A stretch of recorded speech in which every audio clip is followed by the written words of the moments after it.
Amanda Carter and her sister were out on the town celebrating her 22nd birthday.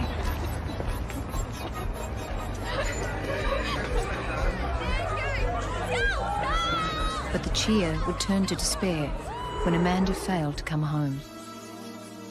The description given was that the driver had a head like a bastard pig. The hands were raised above her head like that. This is a real potential suspect. I mean, how many people with red beards would be wandering around Hobart? Somewhere along the line, he would make a mistake or somebody would give him up. You prove it. If you think I did it, you charge me. And if it wasn't Mandy, where did Mandy go? And he was interviewed as to whether he'd had sexual intercourse, and he said he hadn't. When Amanda Carter disappeared, her killer thought he'd got off scot-free, but he hadn't considered the future. A revolution in forensic science was about to happen, and a team of detectives had a very long memory.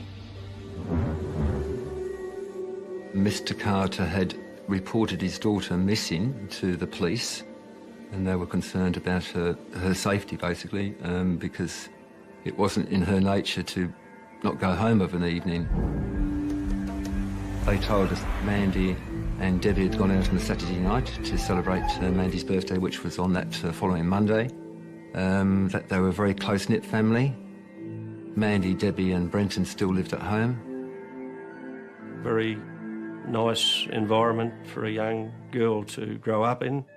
A very loving, warm family, and normally we wouldn't be that concerned about somebody aged 21 not arriving home, but they assured us that she regularly came home.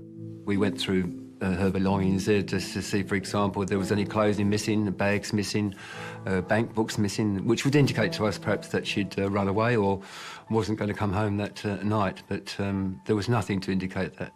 So the warning bells rang fairly early in the piece, and it didn't seem to be just a normal missing person. Immediately, police started to piece together what they could of Amanda's last movements. Debbie, the sister we spoke to, she told us that they'd been to a number of hotels the night before. They had been enjoying themselves in the evening. They'd had a little bit to drink, and after midnight, when they were down at the Hope and Anchor, Debbie didn't have a very good recollection at all of what she did, who she was with, and where her sister was. A lot of people had talked to her at Mandy Carter, but there was nothing to suggest that she was going to do anything out of the ordinary. Everybody that we spoke to that knew her said that they thought she would go home by taxi, and that was her usual method of getting home. So we started making inquiries with taxi companies just to ascertain as to who was working that night. I was driving cab 99 in and around the Hobart area. It was a rather busy night. I told police that I'd seen a figure hunched up in the doorway of the old CML building at around about 2:45, 3 o'clock in the morning. In fact, a number of taxi drivers reported the same sighting. Nobody could say for sure that was Mandy Carter. A lot of people said it looked like her, and it seemed a logical taxi rank for her to go. However, the times of the sightings varied between 1:30 and 3:30 a.m. But about 3 taxi drivers said that they saw a yellow taxi at the front of the cab stand and in the area where this girl was sitting on the steps. One of the taxi drivers had seen a taxi driver go up to the CML steps and pick up a handbag and throw it into the taxi. This taxi was right in front of him, so he identified that taxi, and it was cab 58. 58's picked up a handbag. That was obviously an avenue of inquiry we wanted to seriously look at because Mandy had a handbag with her, so there was a possibility that this handbag belonged to Mandy Carter. One cab driver even suggested to us that he thought that the girl sitting on the steps actually got into that cab and the cab drove away. Now, if that was the case, we may have Mandy Carter leaving the CML steps, and it was important that we get hold of that taxi driver as soon as possible. Amanda Carter's 22nd birthday dawned. She had been missing for 24 hours. Police began searching Hobart for any sign of her. They were also on the lookout for a yellow cab, number 58. The yellow cab was owned by a fellow called Wayne Highland. I think it was about the only yellow Falcon on the road at the time as a taxi. And about 5 o'clock, we actually found him out at the airport. So John Blue and I went out there immediately, found Highland with his cab, and when we opened the boot, we found a handbag in the boot. He told us that he'd found it at the CML steps on the Saturday night, Sunday morning, and he had intended to hand it into the cab office, which he hadn't done. If she's got Mandy's handbag in the car, well, there's a potential that Mandy was in here as well. So he must know something. We thought this is a real potential suspect. Amanda Carter had been missing for 48 hours when police found what they believed was her handbag in the boot of a yellow taxi. That taxi was impounded and the driver, Wayne Highland, was now being questioned. We spoke to Highland at the police headquarters. He told us that Saturday night, Sunday morning, he'd been at the GPA. He'd spoken to a female there who has been sitting on the steps and asked her if she wanted a cab. She said she didn't and she was waiting for a friend. He then got back into his cab and drove round to the cab rank in Murray Street outside Myer. He got a fare there to Windermere.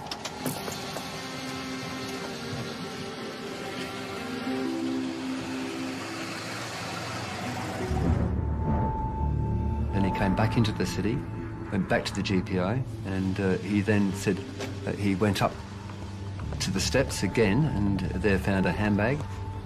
This was the handbag that we found in his car.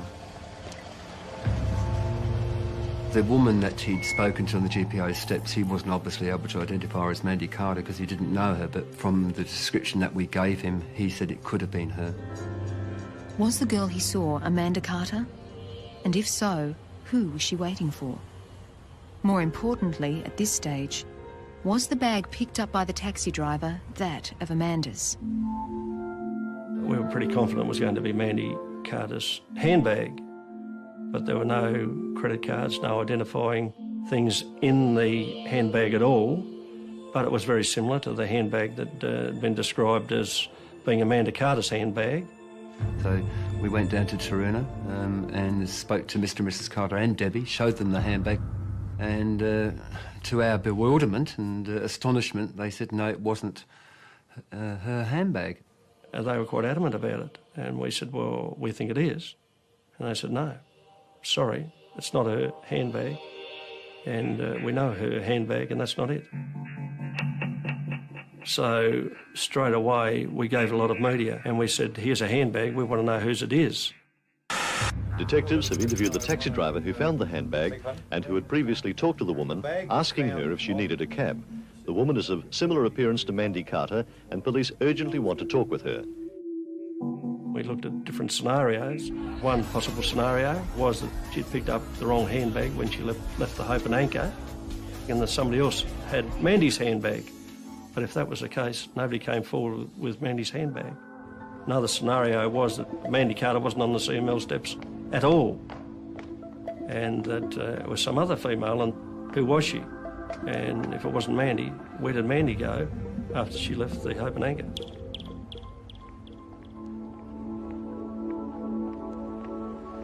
Luckily, Amanda's sister Debbie started to recall events of that night at the hotel. Debbie was able to recall that she and Amanda departed from the Hope and Anchor Hotel the early hours of the 27th in company with two male companions. They accompanied these two unknown men up Macquarie Street. We think that they walked separately, Mandy walking with one male and Debbie walking with the other male.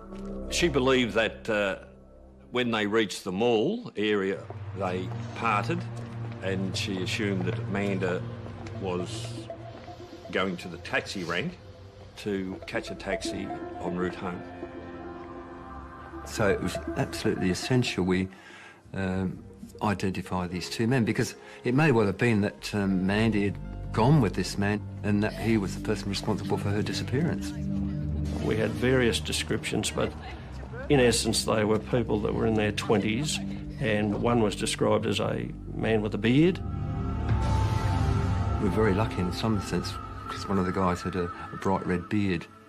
You know, basically we plastered the media with calls of help to try and get these guys. As far as we knew, she may well have gone with them, and she may not have been on the taxi stand at all, or she may have been on the taxi stand and then decided to leave with one of those two fellows, and she may be still with them. This could well have been the person the taxi driver had said Amanda had been waiting for. I'm waiting for someone. But like the owner of the bag, the bearded man didn't come forward.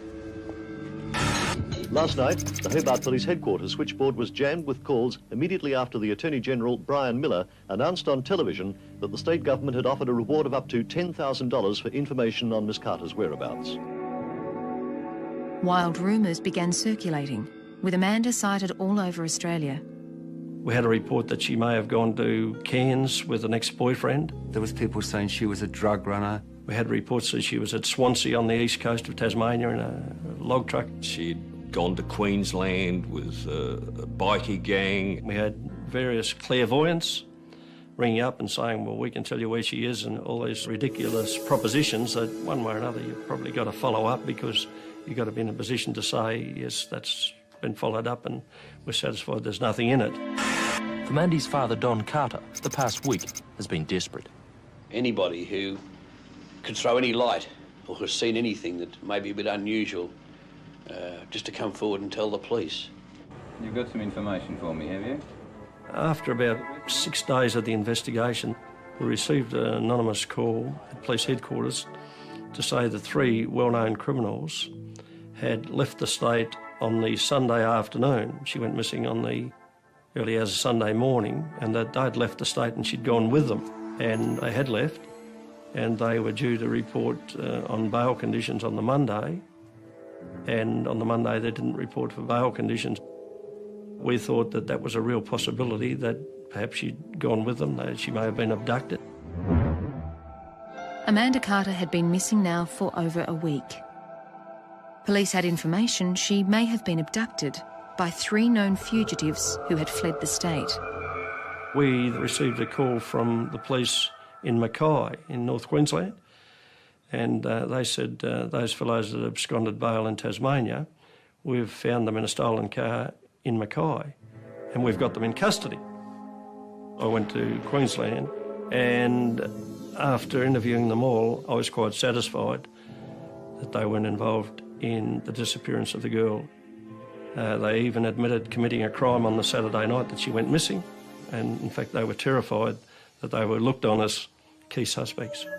Another lead down, and the police were still no closer to finding Amanda Carter or the 2 men last seen with her at the Hope and Anchor Tavern. The 2 mystery men still kept coming up in our inquiry. We had to try and identify them. We just weren't able to. It was just bizarre that this guy with the bright red beard could have slipped away and nobody knew who he was. They were crucial because they were probably the last 2 people to see Mandy and Debbie after they left the Hope and Anchor. We certainly were concerned about it because we thought, well, if they've got nothing to hide, why wouldn't they come forward? As detectives continued their search for these 2 main witnesses, or prime suspects, the results from the forensic examination on the yellow taxi were coming in. At the time it was impounded, police believed the brown bag found in its boot had belonged to Amanda Carter. The taxi was being examined as a missing person case. We were looking for any evidence for Amanda Carter being present in that taxi. I collected a Fanta can on which we were looking for saliva.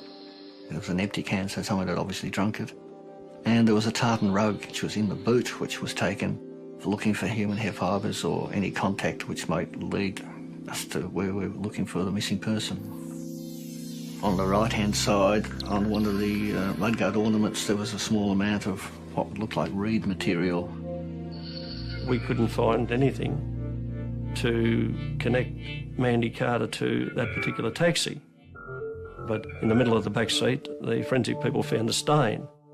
And when we asked them what it was, they described it as a seminal stain, suggesting to us that somebody had either masturbated on the back seat or that somebody had had intercourse on the back seat of that taxi. The scientists basically thought the stain must have been reasonably recent, because if it had been a taxi, people would go coming in and out the taxi and it would eventually disappear. So it needed some sort of explanation. Hyland was interviewed about that, as to whether he'd had sexual intercourse, and he said he hadn't. And he was even asked, as for example, had he masturbated, and he also said he hadn't. He said that he was the only one that drove the cab, so chances are that he was the contributor.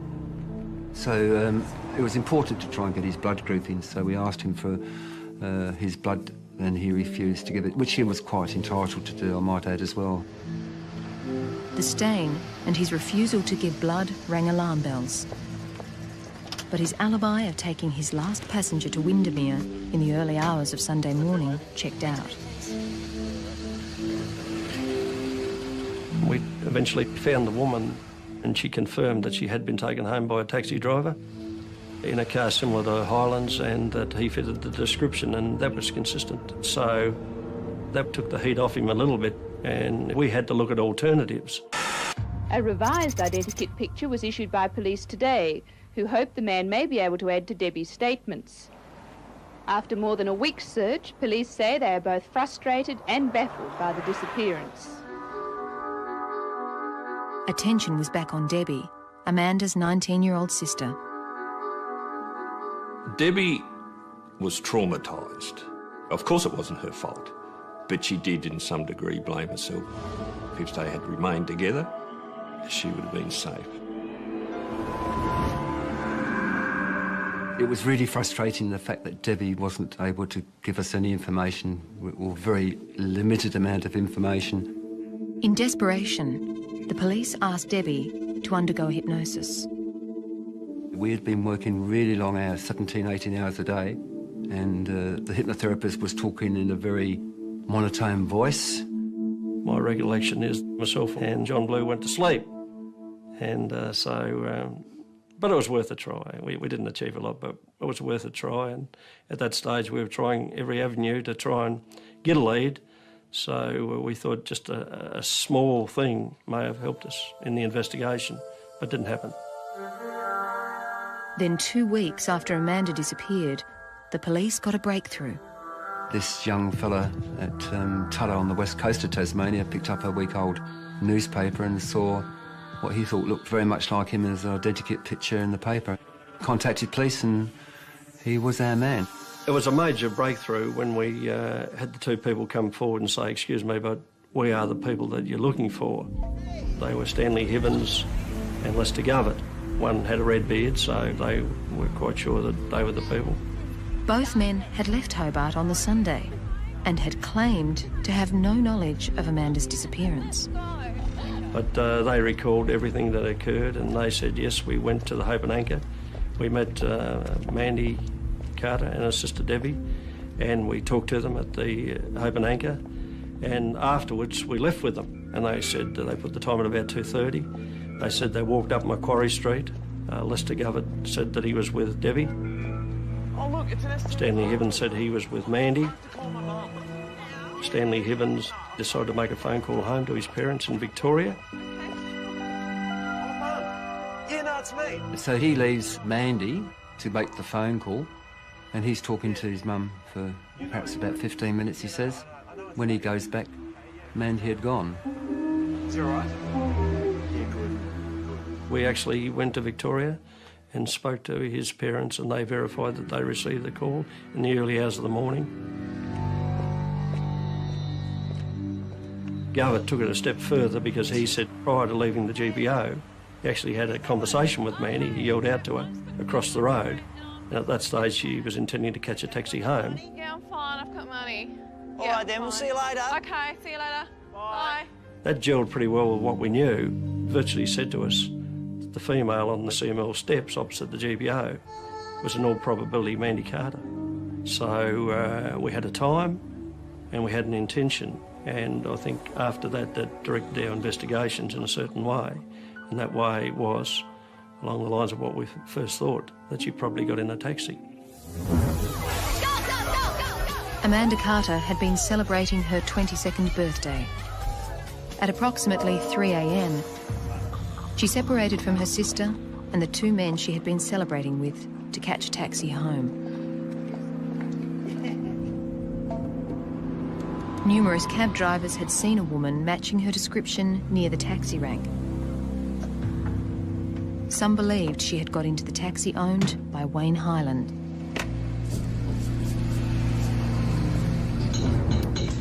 We were aware that Highland had previous convictions for assault and stealings and burglaries, but nothing of a serious nature. He was basically what I would call a small-time crook, a bit of a sleaze bag. Arrogant, I would call his attitude, an arrogant attitude, and fairly cocky. But the police had nothing to link Highland to Amanda's disappearance, except a suspicious stain on the back seat of the cab that was now providing some new information. There's a possibility that stain on the back seat of the taxi was just from an act of masturbation, and all you would find would be sperm, but there was a female component. And when you see that, you know you've got a compound stain. The forensic people thought that there were two separate blood groupings in that particular stain. The contributors were a male and a female, so that we deduced from that, and we thought it was reasonable that probably a male and female had intercourse on the back seat of that taxi. But at the time we took samples from the taxi, we didn't have a sample from Amanda, we didn't have a body or anything, so basically there was nothing to do a comparison with. Wayne Highland had already refused to give a sample of his blood for comparison testing. But the detectives decided to question him again in what they described as a robust interview. Over a period of 4 or 5 hours, he was interrogated, he was interviewed, he was spoken to, he's conferred with. All manner and means in relation to information was put to him. He emphatically denied any knowledge of Amanda's whereabouts. He was adamant that he hadn't picked up Mandy Carter. He was adamant that he never had her in his taxi. He still couldn't explain the stain on the back seat. How did the seminal stains appear on the rear seat of your vehicle, be it a taxi or a private vehicle? And he says, I've got no idea. Who did you lend the vehicle to? Has anyone else been in possession of the vehicle? All those type of questions. He had the opportunity to say, yes, I loaned it to a guy, I can't remember his name, he's a mate, he wanted to borrow it for a couple, but he didn't say that. He answered every question, gave an answer, but I had no doubt that he was telling lies, but we couldn't move him.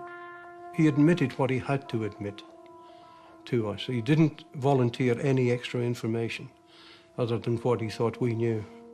I was just convinced, I had that gut feeling that he was responsible for the disappearance of Amanda Carter. Police closely looked at Highland's movements from the time he had taken the fare to Windermere and then picked up the brown bag at the steps where Amanda Carter had been seen. He said after that was when he finished duty, he had filled up his cab and then went to sleep at Windermere Beach. But there were no witnesses to his sleeping arrangements that night. But he had been seen at the petrol station. 2 other taxi drivers saw Gerald Wayne Highland, the cab driver, known as Wayne Highland or Fatty Wayne, at the service station, and he appeared quite nervous and jumpy, and they asked him what was wrong. And at one stage he told another taxi driver to piss off. Piss off! This was about 3:30 a.m. and the station was only minutes from where Amanda Carter had last been seen at the taxi rank. He was very much a very, very strong suspect. Then on the 11th of September, late in the afternoon, I received a call to say that there had been a body found. It was a body of a young female, and it was strongly suspected that it may have been Mandy Carter. The body was found here very late yesterday by a trout fisherman along the end of a dead-end road Riverside Drive, which runs along the Derwent River. It's near Bridgewater, about 20 kilometres from the GPO where Mandy Carter was last seen alive 45 days ago. The position of the body was face down, and the area indicates that it would have been impossible for the body to have floated down the river. In other words, it's almost certain that she was dumped here. At that stage, the tide was out and she was basically on a reasonably dry area. The hands were raised above her head like that, as if someone had actually pulled her along. The body was partly undressed, which indicated perhaps to us that something had actually occurred sexually. And at first light today, forensic scientists began their detailed examination. Police had to wait until the high tide before lifting the body out.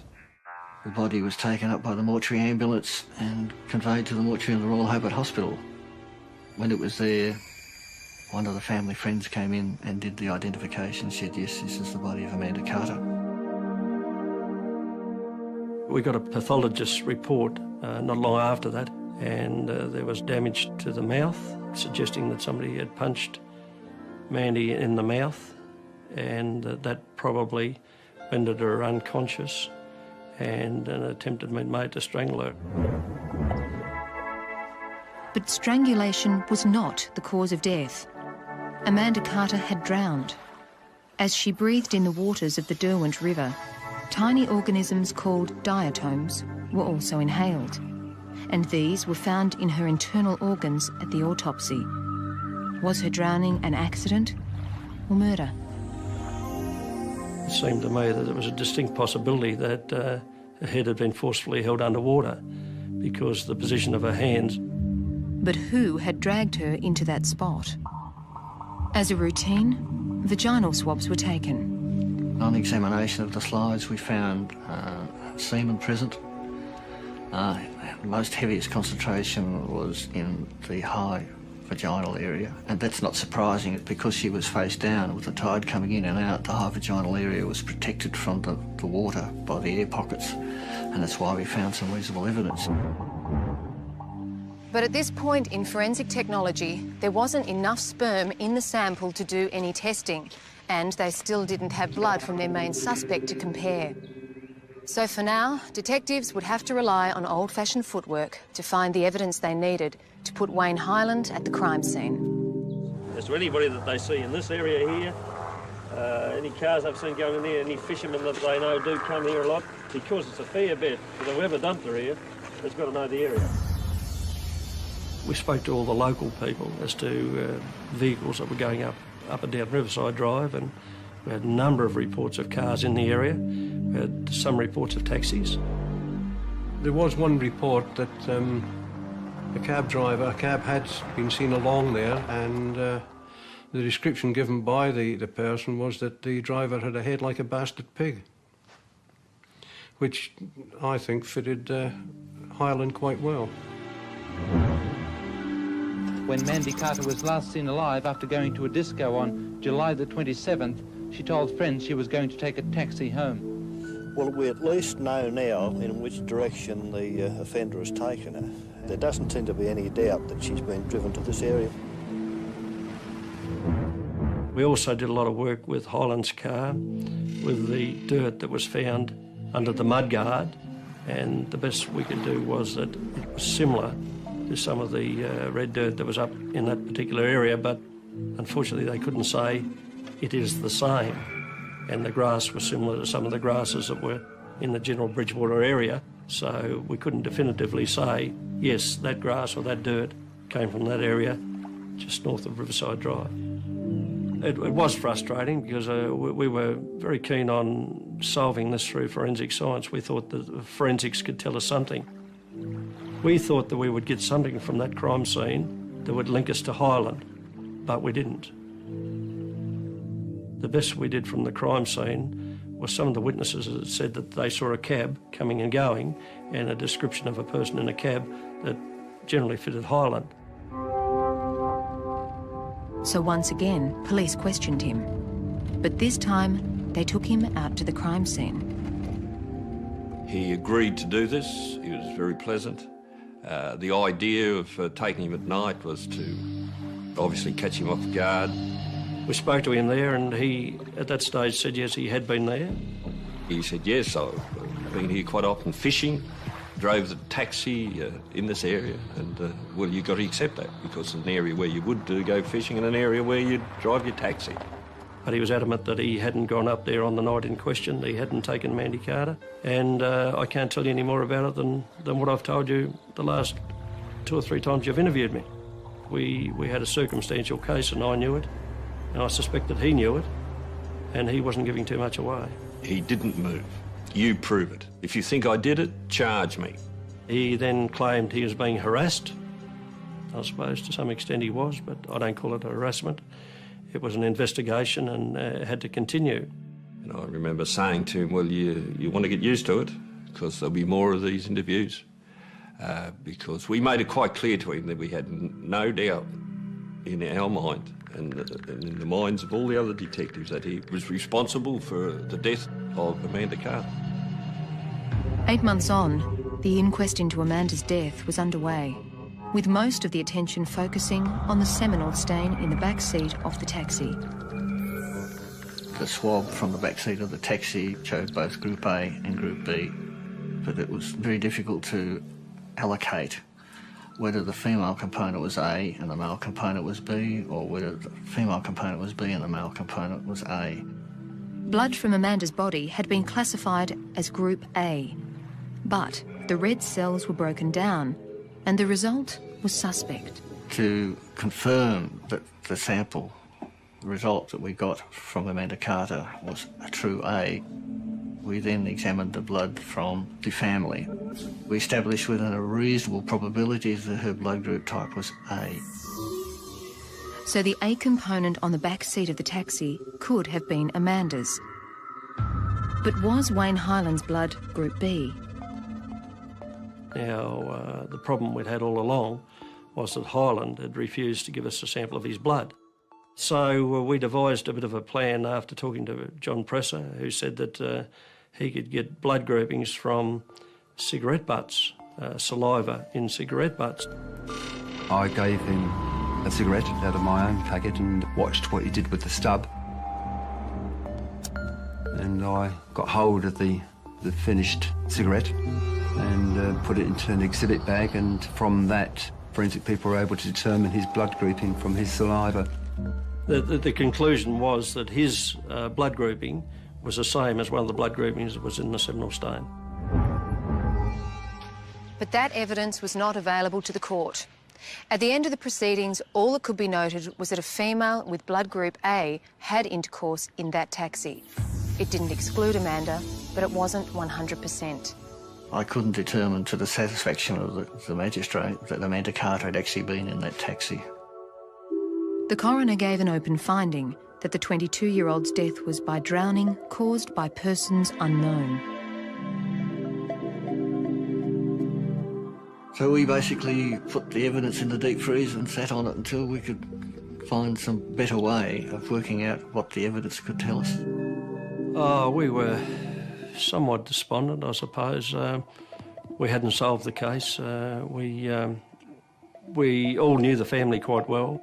We'd constantly said to them, we'll solve this case. We think we know who did it and we'll solve it. But of course, at this point in time, we hadn't solved anything. But in 12 years' time, things would be different, and Lupo Prinz and his antagonist would meet again. After a night out on the town, celebrating her birthday, Amanda Carter never made it home. 6 weeks later, her body was found dumped on the banks of the Derwent River. Police were convinced that Wayne Highland was responsible for her death. The stain on the back seat of his taxi indicated that Amanda might have been there, but it wasn't definitive. We always worked on the theory that perhaps one day we would be able to analyse that material, and it might tell us a lot more than 2 blood groupings, which is what it was telling us in 1980. And we were hoping that somewhere along the line, Wayne Highland would make a mistake, or somebody would give him up, or something would happen. That wish came true. 13 years after Amanda disappeared, there was a revolution in forensic science. We became aware of something called DNA that had been applied in criminal cases in the UK, which was able to tell you a lot more than blood groupings. It was like a genetic fingerprint. That was very exciting for us because we thought that there may be a possibility it could yield a profile of possibly the people who were contributors to the seminal stain that we had.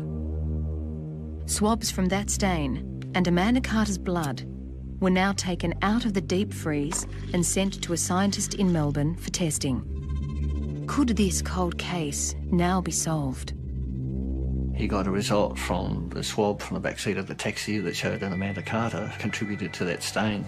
And the probability that it is her is 1 in 140,000. It meant that statistically speaking, there was a strong probability that her DNA was in the seminal stain. In other words, he was virtually putting her in the taxi. This was really exciting stuff. I mean, you know, all these years have gone by, and we perhaps have got our man. It was time to catch up with their favourite suspect, now living in Melbourne. He thought the local detectives brought him in to discuss some issues connected with a bogus charity scam he was involved in. Then Lupa Prins entered the room. He saw us and his face went quite grey, actually, and he was shaking, and I said, "Remember me?" As you're aware, I'm Superintendent Prins. This is Detective Inspector Blue. Been promoted, thanks. I have been promoted, yeah, a few times, actually. And, after that, we exchanged pleasantries, I suppose you could say, and we put all the allegations to him once again. Could you have had intercourse with somebody on the back seat of that taxi? On that day, I've no idea. About that time? No, I don't remember. Have you ever masturbated in the back seat of your taxi? The taxi that you had in 1980? I don't recall. Could you have done? Possibly, I don't know. It's a long time ago, I've got no idea. No, but I mean, you would know. I mean, I think most people would know whether they've masturbated in the car or not. Oh, I really can't remember. Did you assault Amanda Carter? No, I didn't. Did you kill Amanda Carter? No, I didn't. The forensic evidence was then put forward. Forensic tests indicate that the stain contained a mixture of both sperm and vaginal fluid. Those tests indicate also that part of the stain is consistent with what we call the DNA profile of Amanda Carter. Can you offer any explanation for that? No, I can't. Are you quite sure that on no occasion that you had sex with Amanda Carter on the back seat of your taxi? Positive. Would you be prepared to provide a sample of your blood for scientific analysis? I had the same question 10 years ago and I was told not to give it then, so I don't see why I should now. I don't know. I'd have to see a lawyer before I do anything about it. Is there anything else, Mr. Holland, that you want to say about this particular investigation? I've just about had enough of it. You haven't let up on me. As I said then, you hounded me. Looks like you're going to do it again. I had nothing to do with her going missing or a disappearance or a death or anything else. I understand the position you're in too, but I don't know why you've got to pick on me. I think he was conscious then that the investigation was ongoing. I suppose he thought after going to 2 different states and 13 years down the track, he was a free man. He thought that the police wouldn't chase him anymore and he'd got far enough away, but the fact is he hadn't. At the end of the day, we charged him and we extradited him back to Tasmania. I rang Don Carter and I told him that the family were very relieved that finally, after all those years, that he'd been charged. Once arrested, police finally had the authority to take a sample of Wayne Highland's blood. And there was no surprise. His DNA fingerprint was clearly seen in the compound stain from the back seat of his taxi. Gerald Wayne Highland has pleaded not guilty to the murder of Amanda Carter on or about July 27, 1980. Crown Prosecutor Damien Bugg told the jury his case would involve evidence based on DNA testing far advanced to the forensic tests available at the time of the original investigations. The trial proper began this week, but today it took an unexpected twist. About 3 days into the trial, Damien Bugg rang me at home. I think his words were, "You've got him, mate, you finally got him." And I said, "What do you mean?" And he said, "Look, this is the situation. They've approached me and they're offering to plead guilty to manslaughter." The murder charge was then read out again, and after hearing it, Hyland said, "I'm not guilty of murder, but I am guilty of manslaughter." The Director of Public Prosecutions, Damien Bugg, told the court Hyland tried to undress Miss Carter in the back of his taxi while she was dozing off.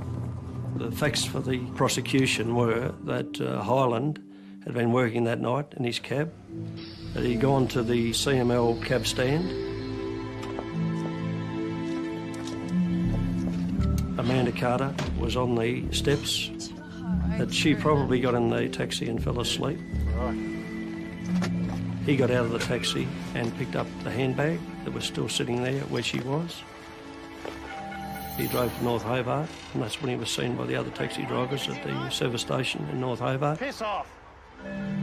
He then continued on out to Bridgewater, and he went to Riverside Drive.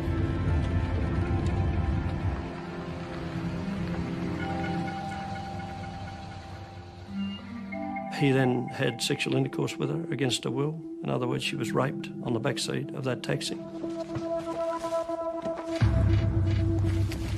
After he committed the crime, he then tried to strangle Amanda Carter and may well have held her head underwater. And as a result of his acts, she died of drowning. And they pleaded guilty of those facts. Wayne Hyland was sentenced to 6 years for rape and 10 years for manslaughter.